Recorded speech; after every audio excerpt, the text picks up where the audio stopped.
The helicopter blades cut through the thick Afghan air as Lieutenant Commander Jake Morrison gripped his rifle tighter.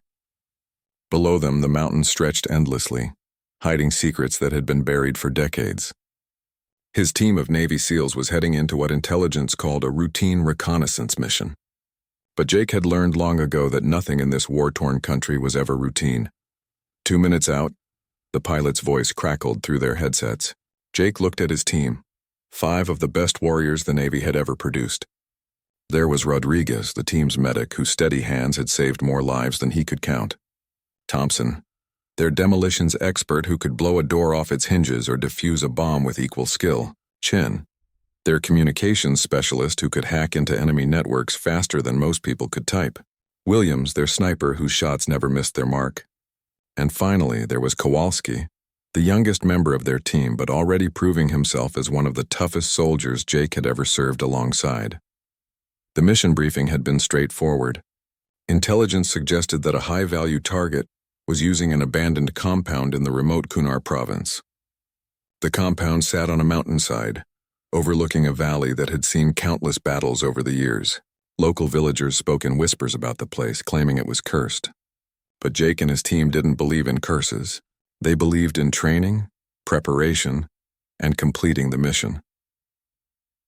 As the helicopter descended toward their landing zone, Jake reviewed the satellite images one more time. The compound consisted of several buildings arranged around a central courtyard. Most of the structures appeared to be in ruins, their roofs collapsed from years of neglect and occasional bombing runs. But thermal imaging had detected heat signatures inside one of the larger buildings, suggesting recent human activity. The helicopter touched down in a cloud of dust and debris. Within seconds, the SEAL team was on the ground, moving with the fluid precision that came from years of training together. The pilot gave them a thumbs up and lifted off immediately, disappearing into the darkness. They were now alone in enemy territory, miles from the nearest friendly forces. Jake led his team across the rocky terrain toward the compound. The night was surprisingly quiet, with only the distant sound of wind whistling through the mountain peaks. Their night vision goggles turned the world into shades of green, revealing every rock, every shadow, every potential hiding place for enemy fighters. As they approached the outer walls of the compound, Rodriguez suddenly held up his fist, the signal for the team to freeze. He had spotted something unusual. In the dirt near the entrance, there were footprints. Fresh footprints. But these weren't the boots of Taliban fighters or local militia. These were military-grade combat boots, the kind issued to professional soldiers. Chen moved forward to examine the tracks more closely. His trained eye could read stories in the dirt that others would miss completely. "These are at least 3 days old," he whispered into his radio. "Maybe 4, but definitely recent. And sir, there's something else. These prints, they're from American boots." Jake felt a chill run down his spine. American boots in an abandoned compound in one of the most remote parts of Afghanistan? It didn't make sense. There were no official U.S. operations scheduled for this area. No friendly forces had been reported missing. Yet the evidence was right there in front of them. The team moved through the breach in the compound wall with even greater caution now. Whatever they were walking into, it was more complicated than their briefing had suggested. The central courtyard was eerily quiet, filled with debris from collapsed buildings and the skeletal remains of what had once been vehicles. Williams took position on a pile of rubble that gave him a clear view of the entire compound. Through his scope, he scanned each building methodically, looking for any sign of movement. Thompson began checking the structures for booby traps, his experienced hands feeling for tripwires and pressure plates that could turn their mission into a disaster. It was Kowalski who made the first real discovery. While checking one of the smaller buildings, he found something that made his blood run cold. Carved into the stone wall, barely visible under layers of dirt and grime, were the words, "Charlie Team, we were here." Jake hurried over to examine the carving himself. The letters were deep and deliberate, carved by someone who had plenty of time and wanted to leave a permanent message. But Charlie Team? Jake racked his brain, trying to remember any unit designation by that name. In all his years of service, through all the mission briefings and operational reports, he had never heard of a Charlie Team operating in this region. Chen was already on his radio, trying to contact headquarters for clarification. But the mountains were interfering with their communications equipment. All he could get was static and broken fragments of transmission. They were truly on their own now. Rodriguez discovered the entrance to what appeared to be an underground bunker system. The heavy metal door was partially hidden by fallen rocks and debris. It took the combined strength of 3 team members to clear the entrance enough to get inside.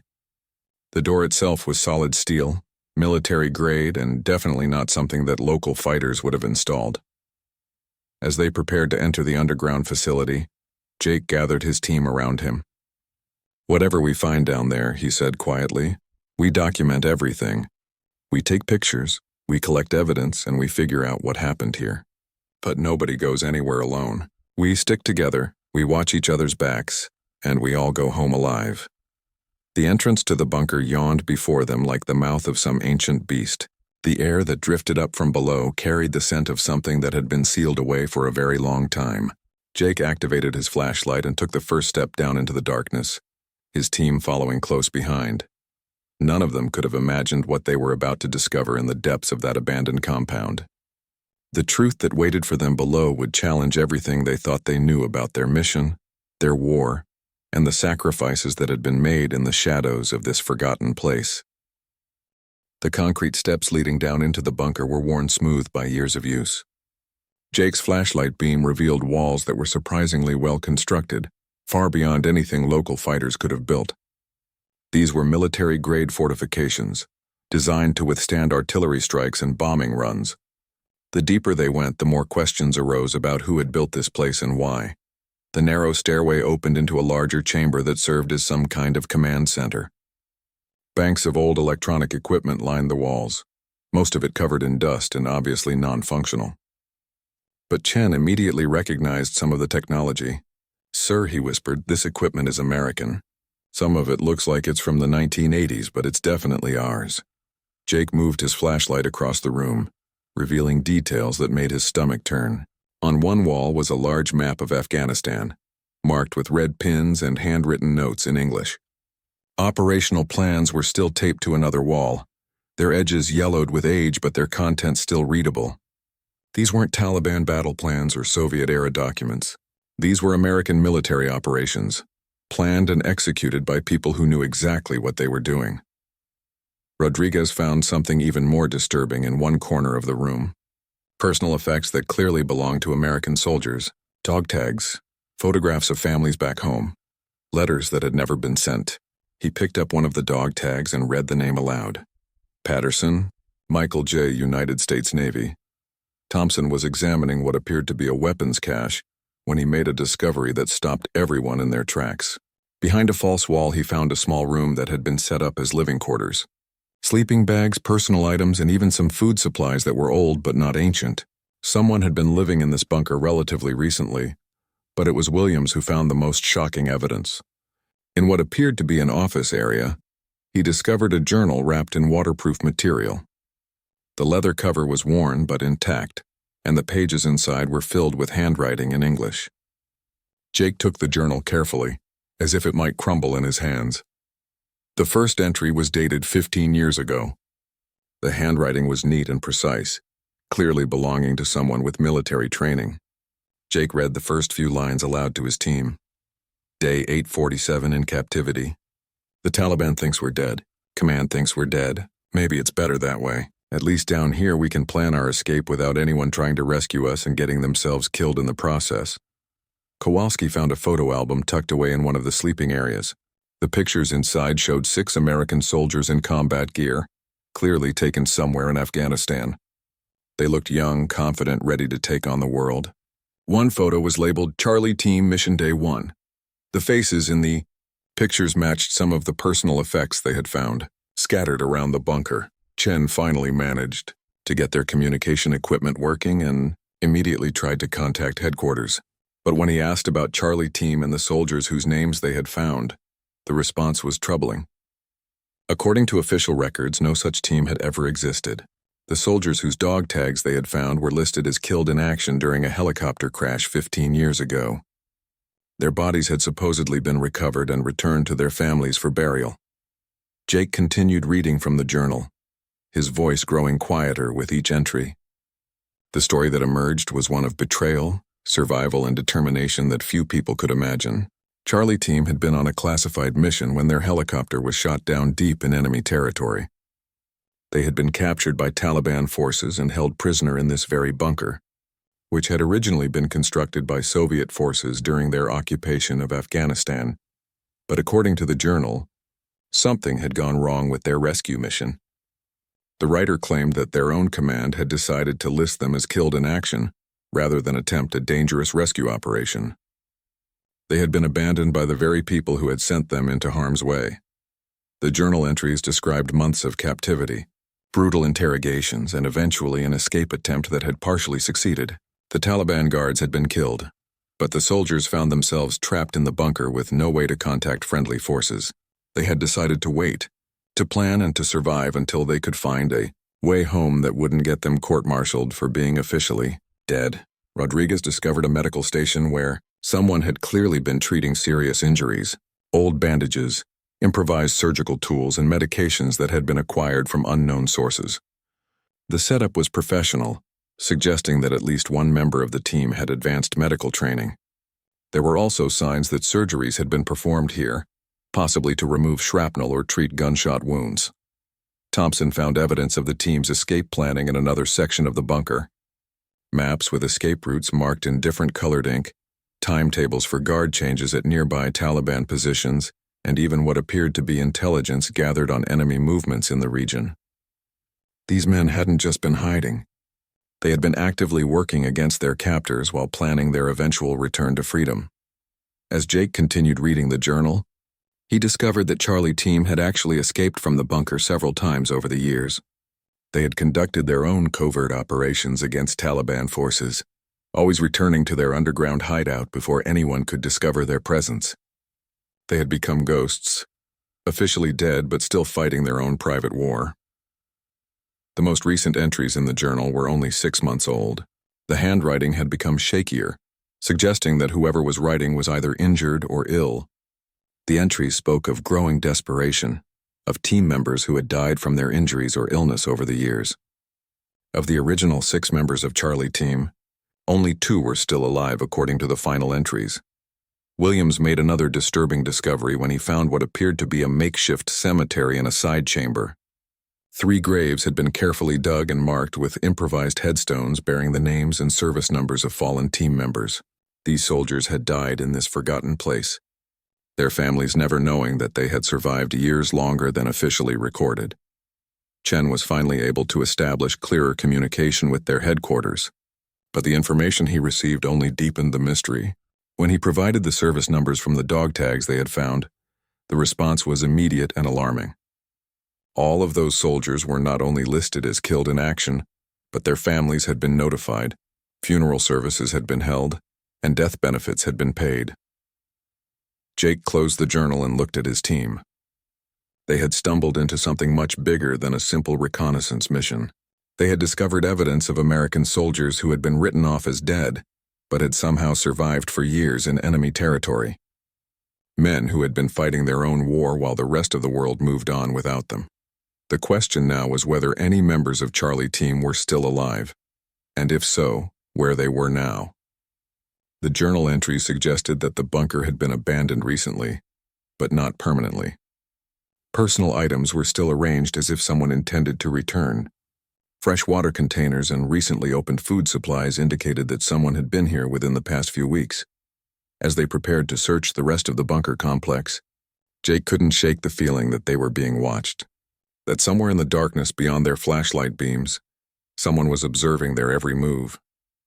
Someone who might be friend or foe, hero or enemy, someone who had been living in the shadows for so long that they might not even remember which side they were supposed to be on anymore. The deeper sections of the bunker revealed a complex network of tunnels and chambers that stretched far beyond what they had initially imagined. Jake's team moved carefully through each passage, their weapons ready, unsure of what they might encounter in the darkness ahead.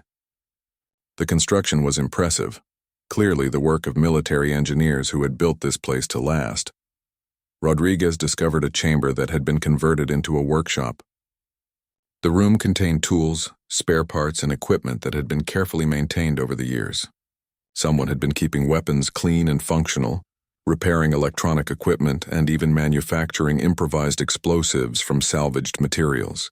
The level of organization and technical skill displayed here was definitely military grade. Thompson found something that made his blood run cold. In one corner of the workshop, he discovered a collection of Taliban weapons and equipment: AK-47 rifles, rocket-propelled grenades, improvised explosive devices, and even what appeared to be intelligence documents written in local languages. But these weren't just collected trophies. They had been carefully studied, documented, and in some cases modified for American use. The implications were staggering. Charlie Team hadn't just been hiding in this bunker for years. They had been actively fighting against Taliban forces, using captured equipment and applying their military training to conduct their own covert operations. They had become a ghost unit, operating completely outside official command structure, answering to no one but themselves. Chen made contact with their headquarters again and requested more detailed information about the original Charlie Team mission. The response was heavily classified, but what little information he could obtain painted a picture of a black operations unit that had been conducting highly sensitive missions in the region, the kind of missions that officially never happened and left no paper trail.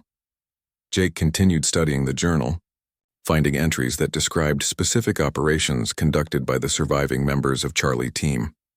They had sabotaged Taliban supply lines, eliminated high-value targets, and even rescued captured Afghan civilians who had been helping American forces. All of this had been done without any official support or recognition, by men who were supposed to be dead. Williams found evidence of the team's intelligence-gathering capabilities in another chamber. Detailed maps marked with enemy positions, photographs of Taliban leaders, and even recorded conversations in local languages.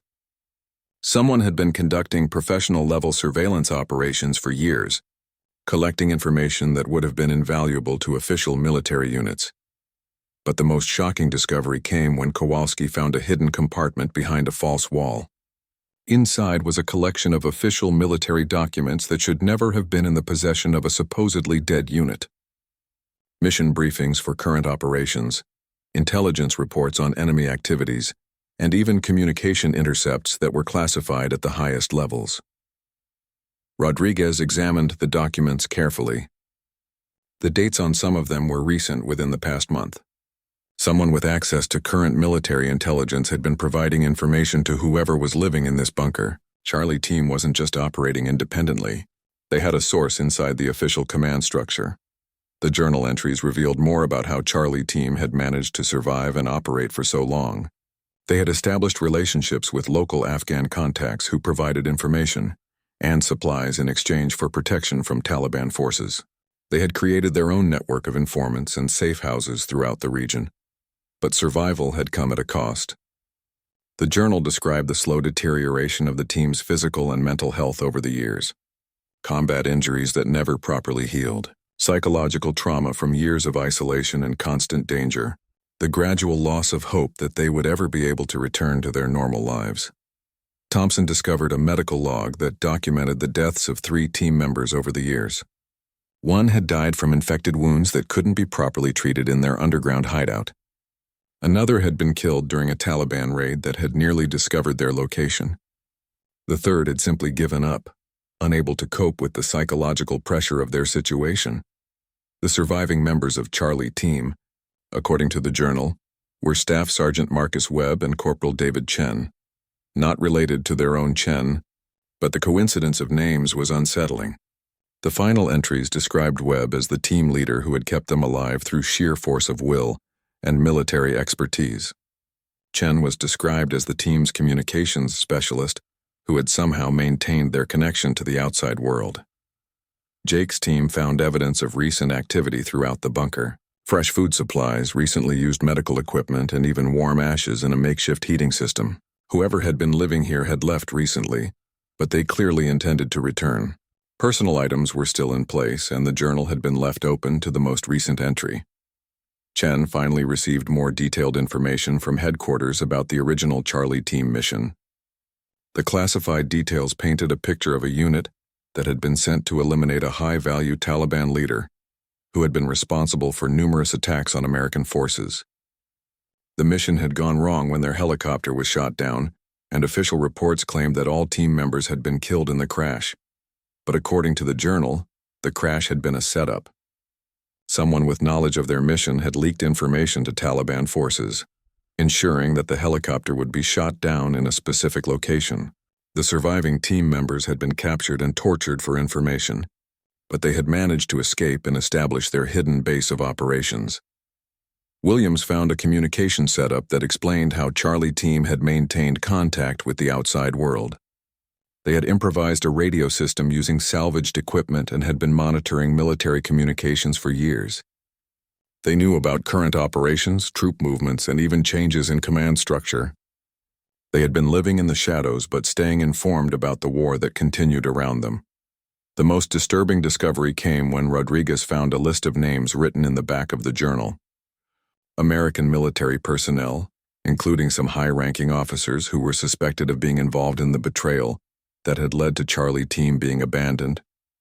The list included detailed notes about each person's current position and recent activities. Jake realized that they had stumbled into something much more dangerous than they had imagined. Charlie team wasn't just a group of survivors trying to stay alive. They had become vigilantes, conducting their own investigation into the conspiracy that had left them for dead. They were planning some kind of retribution against the people they held responsible for their abandonment. Thompson discovered plans for what appeared to be a major operation. Maps of military bases, schedules for high-ranking officers, and detailed intelligence on security procedures at various facilities. Charlie team was planning to emerge from the shadows and confront their betrayers directly.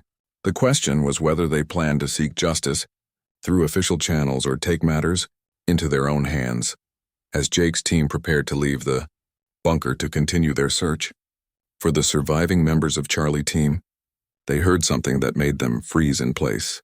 Footsteps in the tunnel behind them, slow, deliberate, and definitely human. Someone was approaching their position, and they had no idea whether that someone was friend or enemy. Jake signaled for his team to take defensive positions. They had found evidence of American soldiers who had been fighting their own war for years, but they still didn't know whether those soldiers would see them as rescuers or threats. After years of abandonment and betrayal, the surviving members of Charlie team might not be willing to trust anyone, even fellow American military personnel. The footsteps grew closer, echoing through the concrete tunnels. Jake tightened his grip on his weapon and prepared to face whatever was coming out of the darkness. After everything they had discovered in this forgotten place, he knew that the next few minutes would determine whether they would be going home with answers or whether they would become part of the mystery themselves. The figure that emerged from the shadows was barely recognizable as human. Years of living underground had taken their toll, leaving the man gaunt and pale, his hair long and unkempt. But his eyes were sharp and alert, and the weapon in his hands was held with the steady grip of a professional soldier. He wore a mixture of military gear and civilian clothing, all of it worn and patched from years of hard use. "Don't move," the stranger said, his voice hoarse from disuse but still carrying the authority of someone accustomed to command. "Identify yourselves and explain what you're doing in my home." Jake slowly raised his hands, keeping his weapon pointed away from the man. "Lieutenant Commander Jake Morrison, United States Navy SEALs. We're here on a reconnaissance mission. We found evidence of American personnel and we're investigating." The stranger studied them carefully, his weapon never wavering. "SEALs, huh? Let me guess. Intelligence told you this place was abandoned, maybe being used by local militants. They sent you in to clean house without telling you what you might really find here." Rodriguez stepped forward slightly. "Are you Staff Sergeant Marcus Webb?" The man's eyes widened slightly at the mention of the name. "Haven't heard that name spoken aloud in a very long time. Most people who know it think I'm dead." He lowered his weapon slightly but didn't put it away completely. "I suppose you found our journal and our little museum of evidence," Jake nodded. "We did, along with a lot of questions about what happened to Charlie team. According to official records, you died 15 years ago in a helicopter crash." Webb let out a bitter laugh. "Official records. That's a good one. Official records also said we were on a routine patrol when our bird got shot down. Official records don't mention that someone in our own command structure set us up to be killed." Thompson gestured toward the deeper sections of the bunker. "We found evidence of recent activity. Food supplies, maintenance work. You haven't been alone down here." Webb's expression darkened. "Chen died 3 months ago. Infection from an old wound that finally caught up with him. It's just me now. The last member of a team that officially never existed, fighting a war that everyone else has forgotten. Williams asked the question that had been bothering all of them. How have you survived down here for so long? How did you get supplies, medical care, intelligence on current operations? Webb was quiet for a long moment, seeming to debate whether to trust them with the truth. Finally, he spoke. When you're officially dead, you have certain advantages. No one is looking for you. No one is tracking your movements. And when you have 15 years to build relationships and gather intelligence, you can accomplish a lot. Chen, their communications specialist, stepped forward. We found evidence that you've been receiving classified information. Current mission briefings, intelligence reports. Someone inside the command structure has been helping you. Webb's expression became even more guarded. That's a dangerous line of questioning, sailor. The people who betrayed us 15 years ago are still out there, still in positions of power, still covering up their crimes. The person who's been helping me is risking everything to make sure the truth eventually comes out.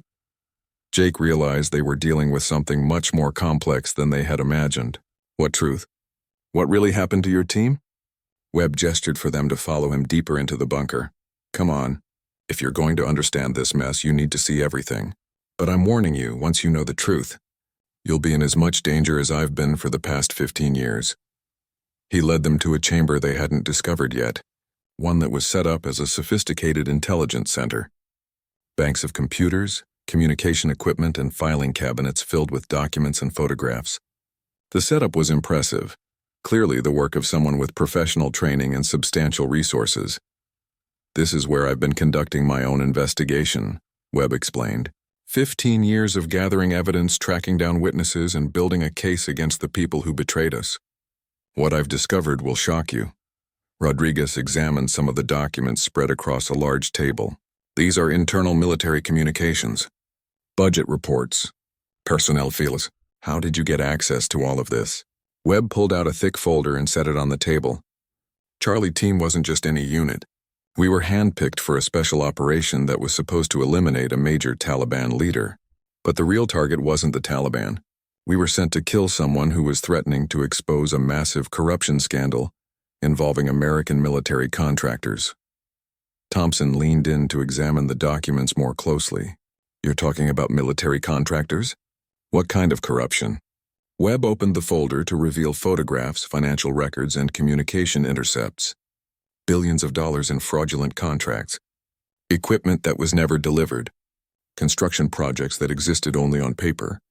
Military supplies that were sold to the highest bidder instead of being delivered to our troops. Jake studied the evidence with growing alarm. And someone was threatening to expose this? Webb nodded. An Afghan government official who had been keeping detailed records of the fraud. He was planning to turn the evidence over to international investigators. Our mission was supposedly to protect him from Taliban assassins. But the real plan was to eliminate him and destroy the evidence. Williams examined what appeared to be recorded conversations. These recordings, are these American military personnel discussing the assassination? Webb's expression was grim. High-ranking officers, Pentagon officials, even some politicians who were receiving kickbacks from the contractors. When our team discovered the real nature of our mission, we refused to carry it out. That's when they decided we had become a liability. Chen was examining the communication equipment. This setup is incredibly sophisticated. You've been conducting electronic surveillance on American military communications for years. Webb nodded. I've been documenting every conversation, every transaction, every cover-up, building an airtight case that will expose everyone involved in the conspiracy. But I needed time to gather enough evidence to ensure they couldn't just bury the truth again. Rodriguez asked the obvious question. Why haven't you taken this evidence to the authorities? To the media? To someone who could actually do something with it? Webb laughed bitterly. Which authorities? The same military command structure that tried to have us killed? The same politicians who were taking bribes? The same media that reports whatever the Pentagon tells them to report? I needed to be absolutely certain I had enough evidence to prevent another cover-up. Jake began to understand the scope of what they had stumbled into. The people who have been helping you, they're inside the current command structure? Webb nodded carefully. There are good people in the military who have been suspicious about what happened to Charlie Team. People who have been conducting their own quiet investigations. When they found evidence that we might still be alive, they started providing information to help us build our case. Thompson realized something disturbing. Our mission, coming to this compound. Was this planned? Did someone arrange for us to find you? Webb smiled for the first time since they had encountered him. You're smarter than I expected. Yes, your mission was carefully orchestrated by people who thought it was time for the truth to come out. People who believed that a SEAL team could be trusted with evidence that could change everything. Williams asked the question they were all thinking. What happens now? What do you expect us to do with this information? Webb pulled out another folder, this one even thicker than the first. What I expect is for you to help me complete the mission we should have finished 15 years ago. Not the assassination we were ordered to carry out, but the real mission of exposing the truth and bringing the criminals to justice. Jake looked at his team, seeing the same questions in their eyes that he was struggling with himself. They had been sent on what they thought was a routine reconnaissance mission. Instead, they had discovered evidence of a conspiracy that reached into the highest levels of the military command structure. Evidence that could destroy careers, end political aspirations, and potentially change the entire course of American military operations in Afghanistan. Rodriguez voiced what they were all thinking. Sir, if we get involved in this, if we help expose this conspiracy, we're going to make some very powerful enemies. People who have already shown they're willing to kill to protect their secrets. Webb's expression became deadly serious. Gentlemen, those people have been your enemies from the moment you walked into this bunker. The question now is whether you're going to help me take them down, or whether you're going to become the next casualties in their war against the truth. The weight of the decision pressed down on Jake's shoulders. Everything they had trained for, everything they believed about their duty and their oath, was now being tested in ways they had never imagined. The mission parameters had changed completely, and there was no going back to the simple world they had known just hours before. Jake stared at the evidence spread across the table, his mind racing through the implications of what Webb was asking them to do.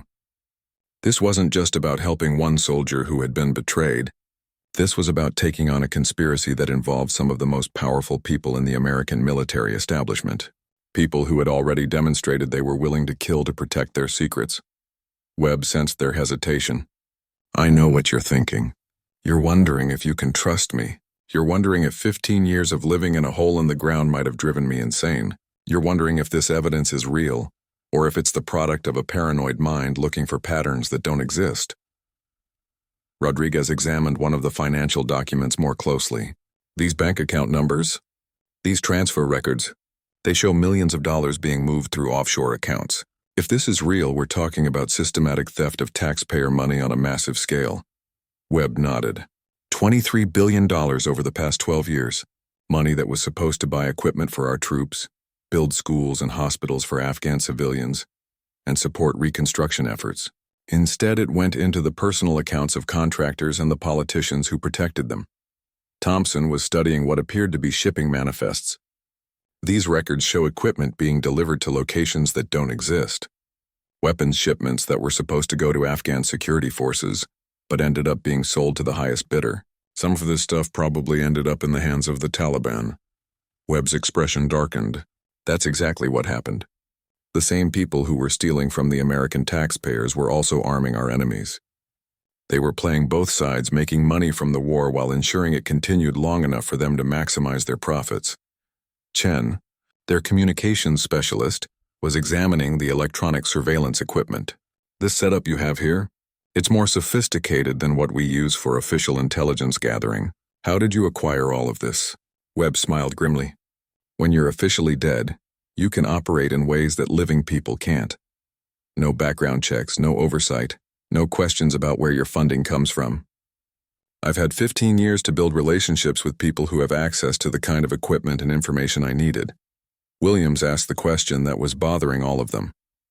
The people who have been helping you, how do we know they're not part of the same conspiracy? How do we know this isn't just another setup? Webb pulled out a secure communication device. Because some of those people are in this room right now. Your mission orders came from Colonel Sarah Mitchell at CENTCOM. She's been investigating the Charlie team incident for the past 3 years. She arranged for your team to be sent here because she knew you could be trusted. Jake felt a chill run down his spine. Colonel Mitchell sent us here? but our briefing came from Lieutenant Colonel Harrison. He's the one who gave us the mission parameters. Webb's expression became deadly serious. Harrison is one of the people on my list, one of the officers who was involved in the original conspiracy. Colonel Mitchell had to work around him to get you here without arousing suspicion. Your official mission was designed to fail, just like ours was 15 years ago. Rodriguez realized the implications immediately. You're saying we were set up to be killed? That Harrison sent us here expecting us not to come back? Webb nodded. The plan was for you to encounter Taliban forces who supposedly been using this compound. You would have been overwhelmed and killed, and the bunker would have been destroyed in the fighting. My evidence would have been buried forever, and the conspiracy would have remained hidden.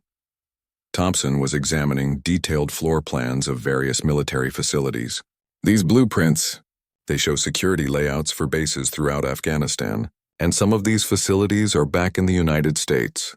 What were you planning to do with this information? Webb's voice became cold and determined. I was planning to do what Charlie Team should have done 15 years ago. Expose the truth regardless of the cost. But I needed help. I needed people with the skills and the clearance to get this evidence to the right authorities without it being buried again.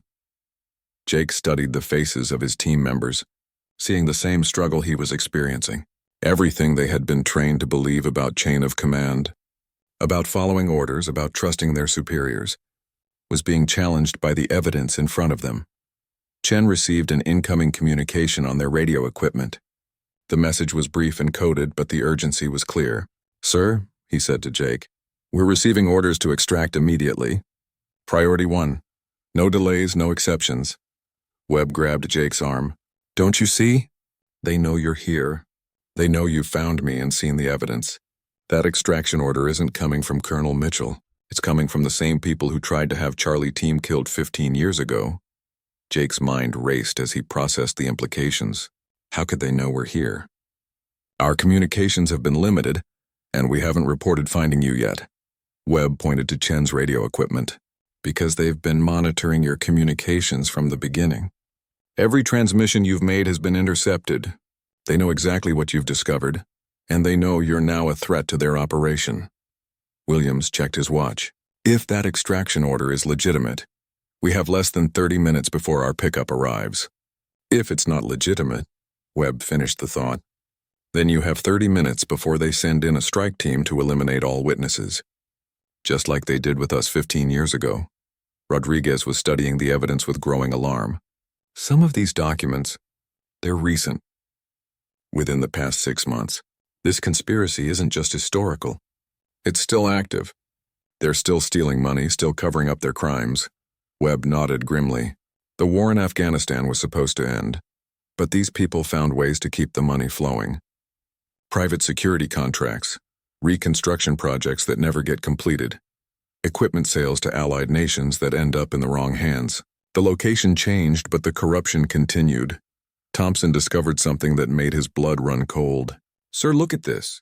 These are target lists. American military personnel who have been asking too many questions about missing funds and failed operations. Some of these names, these are people who died in supposedly accidental circumstances. Jake examined the list and recognized several names. Officers who had died in vehicle accidents, training mishaps, and even apparent suicides. All of them had been investigating financial irregularities or questioning official reports about failed missions. Chen was monitoring their communication equipment when he picked up something unexpected. Sir, I'm intercepting radio chatter. There are multiple aircraft inbound to our location. This isn't a single extraction helicopter. This is a full assault force. Webb moved quickly to a weapons cache hidden behind another false wall. I've been preparing for this day for 15 years. I knew eventually they would find me, and I knew they would try to finish what they started. But I'm not going down without a fight. Jake had to make the most difficult decision of his military career. Everything in his training told him to follow orders, to trust the chain of command, to extract when ordered. But everything he had seen in this bunker told him that following those orders would mean death for his team and the permanent burial of evidence that could save countless lives. Rodriguez made the decision easier. Sir, if we leave now, if we follow that extraction order, we become part of the cover-up. We become complicit in the deaths of every soldier who died because of this conspiracy. Williams nodded his agreement. These people betrayed Charlie Team 15 years ago. They've been betraying American soldiers ever since. If we don't take a stand here, who will? Thompson was already checking his weapons and equipment. I didn't become a SEAL to protect corrupt politicians and war profiteers. I became a SEAL to protect the innocent and serve my country. Right now, serving my country means helping Sergeant Webb expose the truth. Kowalski, who had been quiet throughout most of the conversation, finally spoke up. My father served in Vietnam. He always told me that the worst thing a soldier can do is follow illegal orders. These people have been giving illegal orders for 15 years. Jake looked at Webb, seeing not just a survivor, but a soldier who had never stopped fighting for what was right. What do you need from us? How do we help you finish this mission? Webb smiled for the first time with genuine warmth. First, we need to get this evidence to Colonel Mitchell. She's been building her own case, but she needs what I've gathered to make it airtight.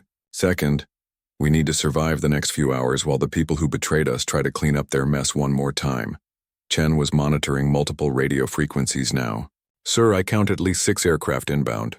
Heavy transport helicopters and attack birds. They're not coming to extract us. They're coming to eliminate us. Webb led them to another section of the bunker that Jake's team hadn't discovered yet. This complex is bigger than you realized. Multiple exit points, hidden supply caches, and defensive positions that can hold off a significant force. The Soviets built this place to withstand a siege. And I've spent 15 years improving their work. Rodriguez examined the defensive preparations with professional appreciation. You've been planning for this battle for a long time. Webb nodded. Every day for 15 years. I knew they would eventually come for me, and I knew I would need help when they did. I just never imagined that help would come in the form of a SEAL team that was supposed to be my executioners. The sound of helicopter rotors was becoming audible now, echoing through the mountain valleys. Jake could hear the distinctive sound of military aircraft, multiple birds flying in formation. This wasn't a rescue mission. This was an assault force coming to ensure that the truth died in this forgotten bunker. Jake gathered his team around him. Gentlemen, we came here following orders. But sometimes following orders means betraying everything we swore to protect. Today we're going to do something that might end our careers, might land us in prison, but will definitely save lives and serve the greater good. Webb handed each of them copies of the most critical evidence. Memorize these names, these account numbers, these connections. Even if we don't all survive what's coming, someone needs to get this information to the right people. The sound of the helicopters was getting closer now. Jake could hear them beginning to circle the compound, looking for landing zones and planning their assault. Time was running out, and the final battle for the truth was about to begin. The first explosions rocked the compound as the assault force began their attack. Jake and his team took positions alongside Webb in the defensive fortifications that had been carefully prepared over 15 years of planning. The bunker's thick concrete walls absorbed most of the blast, but dust and debris rained down from the ceiling. Webb moved with the confidence of someone who knew every inch of his underground fortress. They'll try to breach the main entrance first, he said, checking his weapon. When that fails, they'll attempt to blow the emergency exits. We have maybe 20 minutes before they bring in serious demolition equipment.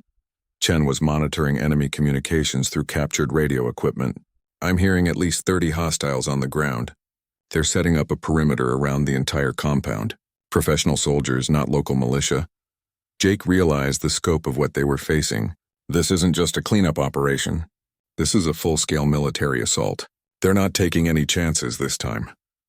Rodriguez was treating a minor injury Webb had sustained from falling debris. How many times have you fought off attacks on this position? Webb smiled grimly. This is the first time they've found my actual location.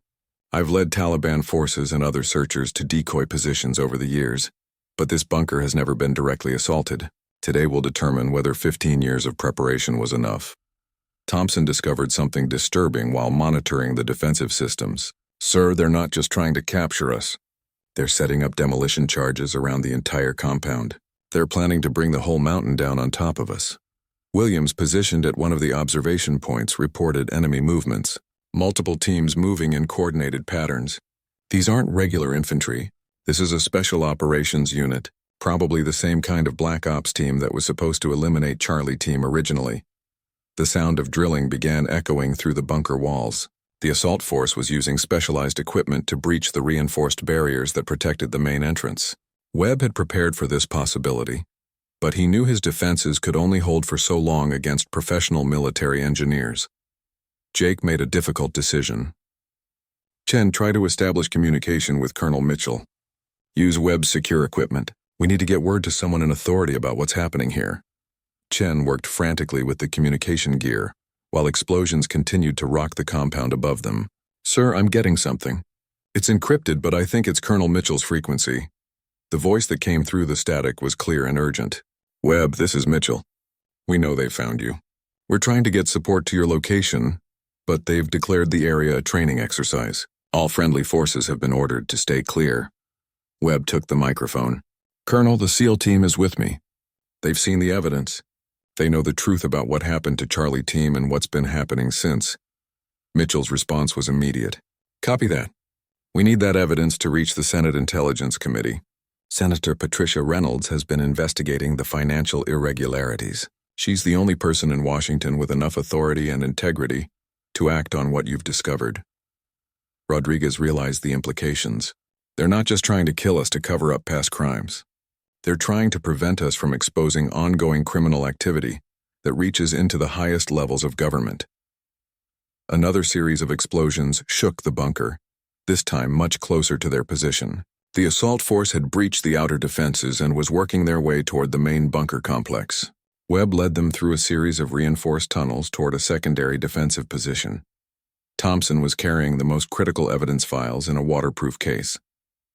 Even if we don't make it out of here, we need to ensure this information survives. There has to be a way to get it to people who can act on it. Webb showed them to a hidden chamber that contained communication equipment more sophisticated than anything Jake had seen outside of major military installations. This is my insurance policy. Everything we've discussed, every piece of evidence we've found, has been transmitted to multiple secure locations.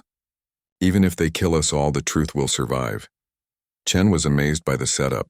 You've been broadcasting everything? The conversations, the evidence, even this assault?